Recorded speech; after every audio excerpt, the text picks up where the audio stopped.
అందరికీ నమస్కారం. నేను doctor Sindhu, consultant obstetrician and gynaecologist, Shishira hospital, Ameerpet. ఇవాళ మనము ఆడవాళ్ళలో చూసే మెన్స్ట్రల్ ప్రాబ్లమ్స్ అంటే బ్లీడింగ్ ప్రాబ్లమ్స్ గురించి చిన్ననాటి నుంచి 12 to 13 ఇయర్స్ నుంచి 60 ఇయర్స్ ఏజ్ వరకు కారణాలు ఏంటి ఇవాళ తెలుసుకుందాం.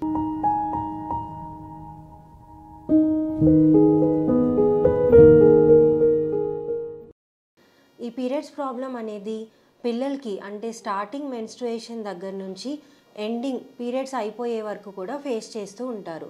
సో దీన్ని మనం 3 పార్ట్స్గా డివైడ్ చేయొచ్చు. ఒకటి 13 to 19 ఇయర్స్ చూసే age group, number 2 20 to 40 years age group, number 3 above 40 years age group. So first what is normal cycle, what is abnormal cycle. So normal cycle అంటే యూజువల్గా 3 to 7 days of flow and not heavy, అంటే clothes కానీ ఎక్కువ pods use చేయడం కానీ అవసరం లేకుండా 3 to 7 days of normal flow is a normal period. ఇది మనకి 21 to 35 డేస్ పీరియడ్స్లో వస్తుంది. అంటే 21 డేస్ నుంచి 35 డేస్ వరకు ఎప్పుడు వచ్చినా అది నార్మలే. సో ఇప్పుడు అబ్నార్మల్ పీరియడ్స్ ఏంటి? అబ్నార్మల్ పీరియడ్స్ అంటే more than 7 days of cycle duration wise, అంటే 10 డేస్ అవ్వచ్చు, 15 డేస్ అవ్వచ్చు, 30 డేస్ అవ్వచ్చు. ఆర్ షార్ట్ గ్యాప్స్ అంటే లెస్ దెన్ 21 డేస్ గ్యాప్తో కానీ మోర్ దెన్ 35 డేస్ గ్యాప్తో కానీ వచ్చినప్పుడు దే ఆర్ అబ్నార్మల్. ఇప్పుడు వీటికి నేమ్స్ ఉంటాయి. First is menorrhagia. మెనోరేజియా అంటే ఎక్కువ flow, more than 7 days of flow is called menorrhagia. అదే పాలిమెనోరియా. పాలిమెనోరియా అంటే మంత్లీ ట్వైస్ సైకిల్స్ రావడము, లెస్ దెన్ 21 డేస్లోనే ఎవ్రీ 15 డేసో 10 డేస్కో సైకిల్ రావడాన్ని పాలిమెనోరియా అంటారు.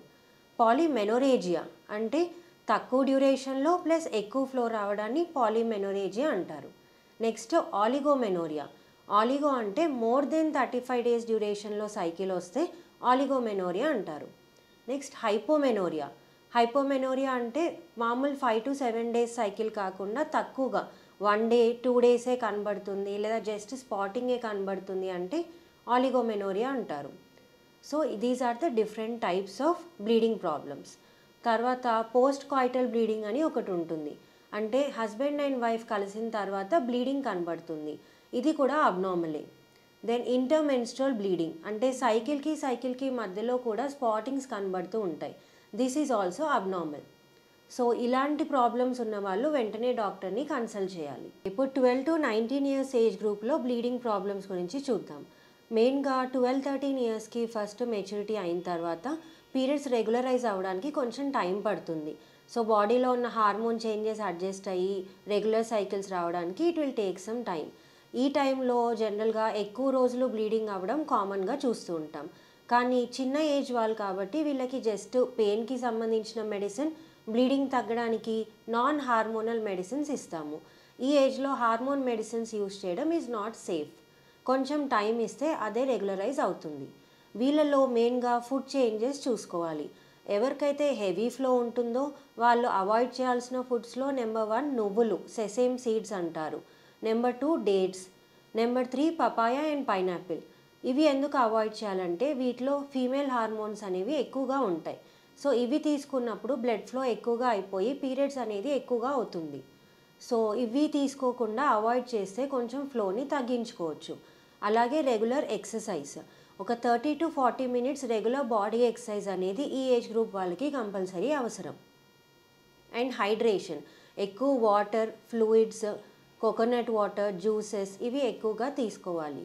ఎందుకంటే బ్లడ్ లాస్ అవుతుంది కాబట్టి వాళ్ళలో మళ్ళీ హైపోటెన్షన్ అంటే కళ్ళు తిరిగి పడిపోవడము ఇలాంటివి అవ్వకుండా సపోర్టివ్గా ఎక్కువగా ఫ్లూయిడ్స్ ఇవ్వాలి. And some amount of bed rest అవసరం ఉంటుంది ఇనీషియల్ 1 or 2 డేస్ ఆఫ్ సైకిల్లో.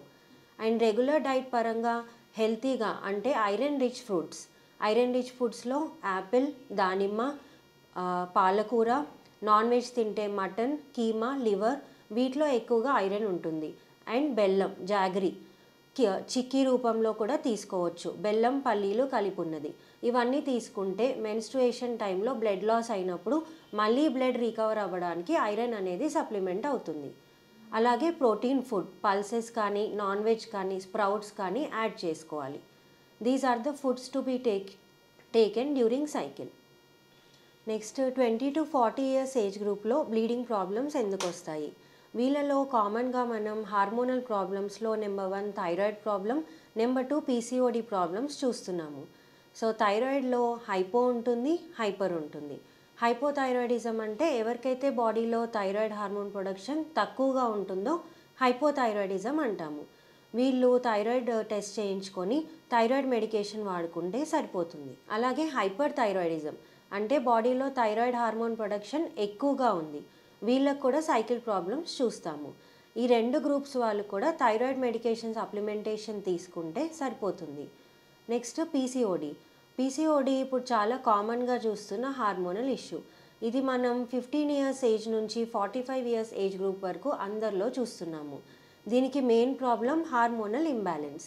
హార్మోనల్ ఇంబ్యాలెన్స్ ఎందుకు వస్తుంది? Number 1 stress, number 2 sleeplessness, number 3 anxiety అంటే ఎక్కువగా టెన్షన్ పడేవాళ్ళు, సరిగా నిద్రపోకుండా నైట్ డే వర్క్ చేసే వాళ్ళలో ఎక్కువగా చూస్తున్నాం.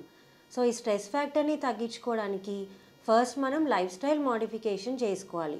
అంటే జాబ్ మార్చడం అని కాకుండా జాబ్లోనే స్ట్రెస్ తగ్గే విధంగా నైట్ డ్యూటీస్ అవాయిడ్ చేసుకోవడం కానీ, sleep pattern at least 8 hours per day ఉండేలాగా చూసుకోవాలి. అండ్ ఫుడ్ పరంగా జంక్ ఫుడ్ కానీ ఫాస్ట్ ఫుడ్స్ కానీ ఎక్కువగా తీసుకోకూడదు. బికాజ్ వీటిలో యూజ్ చేసే ఆయిల్, షుగర్ ఇవన్నీ ఎక్కువగా ఫ్యాట్ డిపాజిషన్ని ఎక్కువ చేస్తాయి. దీనివల్ల బాడీలో ఇన్సులిన్ రెసిస్టెన్స్ వచ్చి పేషెంట్స్కి డయాబెటీస్, పీసీఓడి, హై బీపీ ఈ ప్రాబ్లమ్స్ వస్తున్నాయి. అండ్ ఎక్సర్సైజ్ ఒక 30 to 40 మినిట్స్ ఆఫ్ యోగా కానీ ఎనీ కార్డియాక్ ఎక్సర్సైజ్ కానీ ఉంటే బాడీలో ఫీమేల్ హార్మోన్స్ ప్రొడక్షన్ అనేది ఇంప్రూవ్ అవుతుంది. మేల్స్లో అయినా ఫీమేల్స్లో అయినా exercise will improve their hormone balance.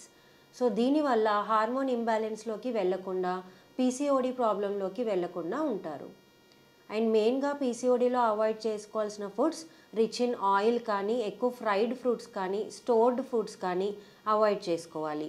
ఎక్కువ వరకు salads, vegetables, less oil foods, home made foods prefer చేయాలి. నెక్స్ట్ ఈ ఏజ్ గ్రూప్లో కొన్ని కండిషన్స్ చూస్తున్నాం. ఇప్పుడు ఇది చూస్తే ఇది ఆడవారిది గర్భసంచి, ఇది గర్భసంచి, ఇవి 2 ట్యూబ్స్ అండ్ ఇవి ఓవరీస్. ఇది నార్మల్ ఓవరీ, ఇది పీసీఓడి వచ్చిన ఓవరీ. ఎక్కువగా వాటర్ బబుల్స్ ఫామ్ అయిపోయి size of the ovary will be increased. Common లాంగ్వేజ్లో ఓవరీలో బబుల్స్ వచ్చేసాయి అంటారు. This is called PCOD. Other ప్రాబ్లమ్స్కి వస్తే నెంబర్ 1 అడినోమయోసిస్. అడినోమయోసిస్ అంటే ఇప్పుడు ఈ గర్భసంచి గోడలో మనకి బ్లడ్ అనేది చేరిపోతుంది. అలా చేరిపోవడం వల్ల గర్భసంచి సైజు పెరిగిపోతుంది, బల్కీ యూట్రస్ అంటారు. ఇలా సైజ్ పెరగడం వల్ల నెంబర్ 1 పెయిన్ ఎక్కువ వస్తుంది, నెంబర్ 2 బ్లీడింగ్ ఎక్కువ అవుతుంది. సో వీళ్ళకి పెయిన్ఫుల్ సైకిల్స్ ఉంటాయి. వీళ్ళకి ట్రీట్మెంట్కి చూస్తే ఫస్ట్ మెడికల్ మేనేజ్మెంట్ ఉంటుంది, సర్జికల్ మేనేజ్మెంట్ ఉంటుంది. మెడికల్ వైజ్గా ట్యాబ్లెట్స్ ట్రై చేస్తాం ఫస్ట్. నెక్స్ట్ మెరీనా అని ఒక కాపర్ టీ లాంటిది ఉంటుంది, అది కూడా మన దగ్గర అవైలబుల్ ఉంది. నెంబర్ 3 స్టేజ్కి వచ్చేసరికి surgery is the final option. So వీళ్ళలో పెయిన్ఫుల్ సైకిల్స్ చూస్తాం, హెవీ సైకిల్స్ చూస్తాం. ఇది 30 to 50 ఇయర్స్ ఏజ్ గ్రూప్లో కామన్గా చూస్తాం. నెంబర్ 2 వచ్చేసి ఫైబ్రాయిడ్స్. ఫైబ్రాయిడ్స్ అంటే గడ్డలు. ఇప్పుడు గర్భసంచి పైన ఇలా గడ్డలు ఫామ్ అవుతూ ఉంటాయి. వీటికి సైజ్ బట్టి సిమ్టమ్స్ ఉంటాయి. చాలామందికి స్కాన్ చేస్తే చిన్నగా ఒక 1 to 2 సెంటీమీటర్స్ ఫైబ్రాయిడ్ వచ్చిందని వస్తారు. వీళ్ళకి ఎలాంటి సిమ్టమ్స్ కానీ ఉండవు, పెయిన్ ఉండదు, సైకిల్స్ నార్మల్గా ఉంటాయి. వీళ్ళలో ట్రీట్మెంట్ అవసరం పడదు. ఎవరికైతే 5 to 6 సెంటీమీటర్స్ కంటే ఎక్కువ సైజ్ ఫైబ్రాయిడ్ గ్రో అవుతుందో దానివల్ల సిమ్టమ్స్ స్టార్ట్ అవుతాయి. సిమ్టమ్స్ ఫస్ట్ ఎక్కువ బ్లీడింగ్, ఎక్కువ రోజులు 15 to 30 డేస్ బ్లీడింగ్ కూడా అవుతుంది. వీళ్ళలో మోస్ట్లీ పెయిన్లెస్ బ్లీడింగ్ ఉంటుంది. సో పెయిన్లెస్ బ్లీడింగ్ ఉండి గర్భసంచి పెద్దగా అయ్యి గడ్డ ఫామ్ అయినప్పుడు ఫైబ్రాయిడ్స్ అంటాము. ఇది మనకి స్కాన్ ద్వారా తెలుస్తుంది. వీళ్ళలో ట్రీట్మెంట్ సర్జరీ ఒకటే ఉంటుంది. అయితే సర్జరీలో 2 టైప్స్ ఉంటుంది, గడ్డ తీయాలా, గర్భసంచి తీయాలా. గడ్డ తీయాలి అనే వాళ్ళకి అంటే యంగ్ వాళ్ళు, అన్మ్యారీడ్ వాళ్ళు కానీ, పిల్లలు కావాలి, జస్ట్ మ్యారీడ్ వాళ్ళు, ఇట్లాంటి వాళ్ళకి ఓన్లీ గడ్డని తీసేస్తాము. అదే మొత్తం గర్భసంచి ఎప్పుడు తీస్తాము? మ్యారేజ్ అయిపోయి పిల్లలు అయిపోయారు, ఫ్యామిలీ లైఫ్ ఈజ్ సెటిల్డ్ అనుకున్న వాళ్ళకి అండ్ మల్టిపుల్ ఫైబ్రాయిడ్స్ ఉన్న వాళ్ళకి మొత్తం గర్భసంచి తీసేయడం అడ్వైస్ చేస్తాము. These are the 2 surgery options in fibroids. Next polyps. Polyps అంటే గర్భసంచి లోపల నుంచి చిన్న గ్రేప్ లాగా గ్రో అయ్యి బయటి వరకు వస్తుంది. ఈ పాలిప్స్ వల్ల కూడా పోస్ట్ కాయిటల్ బ్లీడింగ్ అంటే భార్యాభర్త కలిసిన తర్వాత బ్లీడింగ్, ఇంటర్మెన్స్ట్రల్ బ్లీడింగ్ అంటే పీరియడ్కి మధ్యలో బ్లీడింగ్, అండ్ పీరియడ్ టైంలో హెవీ ఫ్లో ఉంటుంది. ఇలాంటి పాలిప్స్ ఉన్న వాళ్ళకి సర్జరీయే అడ్వైస్ చేస్తాము. Based on the type of polyp we go for surgery. Next reason వచ్చేసి కోయాగులోపతీస్ అంటారు. ఇది చాలా రేర్గా చూస్తాం. ఎవరికైతే దెబ్బ తగిలితే బ్లడ్ ఆగకుండా ఎక్కువసేపు పోతుందో వీళ్ళల్లో బ్లడ్ క్లాటింగ్ ప్రాబ్లం ఉన్నట్టు. ఈ బ్లడ్ క్లాటింగ్ ప్రాబ్లం ఉన్న వాళ్ళకు కూడా హెవీ బ్లీడింగ్ ఇష్యూస్ ఉంటాయి. So these are the common causes. ఇంకొకటి మనం 30 to 40 ఇయర్స్లో హార్మోనల్ ఇంబ్యాలెన్స్ వల్ల కూడా బ్లీడింగ్ ఇష్యూస్ చూస్తాం.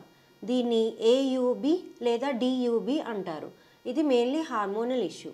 సో వీళ్ళలో మనము ఫస్ట్ డిఎన్సి అనే ప్రొసీజర్ చేస్తాం. డిఎన్సి అంటే ఇక్కడ ఏదైతే ఎండోమెట్రియం అని బ్లీడింగ్ అయ్యే పొర ఉంటుందో లోపల, దీన్ని ఫస్ట్ మనం క్లీన్ చేస్తాం. క్లీన్ చేసి దాన్ని బయాప్సీ పరీక్షకి పంపిస్తాం.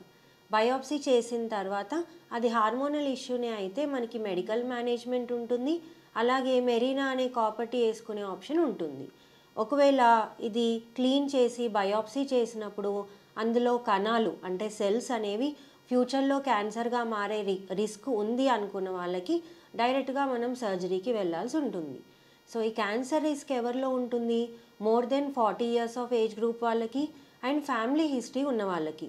ఎవరికైతే ఫ్యామిలీలో గర్భసంచి క్యాన్సర్ ఆల్రెడీ తెలిసిన వాళ్ళు ఉన్నారో, అమ్మకి కానీ అక్కకి కానీ మేనరికంలో కానీ ఉన్న వాళ్ళకైతే ఈ గర్భసంచి క్యాన్సర్ రిస్క్ ఉంటుంది. సో గర్భసంచి క్యాన్సర్ ఉన్న సిమ్టమ్స్ ఏంటి? 40 to 70 ఇయర్స్ వరకు చూస్తాము.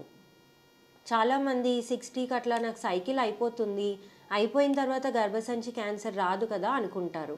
అలా కాదు. గర్భసంచి నుంచి బ్లీడింగ్ ఆగిపోయిన తర్వాత కూడా 60 ఇయర్స్ తర్వాత కూడా మీకు మళ్ళీ బ్లీడింగ్ కనపడిందంటే అది క్యాన్సర్ లక్షణం. ఫర్ ఎగ్జాంపుల్ రీసెంట్గా నేను ఒక 60 year old లేడీని చూశాను. తను బ్లీడింగ్ ఆగిపోయి ఒక 5 ఇయర్స్ తర్వాత మళ్ళీ బ్లీడింగ్ స్టార్ట్ అయిందని వచ్చింది. తనకి బయట ఎవరో ఇది నార్మలే, ఆగిపోతుంది, మీరు చూడొచ్చు, వెయిట్ చేయొచ్చు అని చెప్పారంట. మా దగ్గరకు వచ్చిన తర్వాత మేము బయాప్సీ పరీక్ష చేసాం. వెంటనే బయాప్సీ పరీక్షల్లో అది ఎర్లీ స్టేజ్ క్యాన్సర్ అని తేలింది. అప్పటి వరకు పేషెంట్కి క్యాన్సర్ హిస్టరీ కానీ ఫ్యామిలీ హిస్టరీ కానీ లేదు. బట్ ఎందుకు వచ్చింది? ఏజ్ పెరిగిన తర్వాత మళ్ళీ బ్లీడింగ్ కనపడడం వల్ల క్యాన్సర్లోకి మారింది. మనం తనకి వెంటనే సర్జరీ చేసి గర్భసంచి తీసేసి తర్వాత పోస్ట్ ఆపరేటివ్ కీమోథెరపీ ఇచ్చాము. దీంతో పేషెంట్ ఇప్పుడు క్యాన్సర్ నుంచి క్యూర్ అయిపోయి హెల్తీ లైఫ్ లీడ్ చేస్తున్నారు. ఇది ఒక patient success story from Shishira hospitals.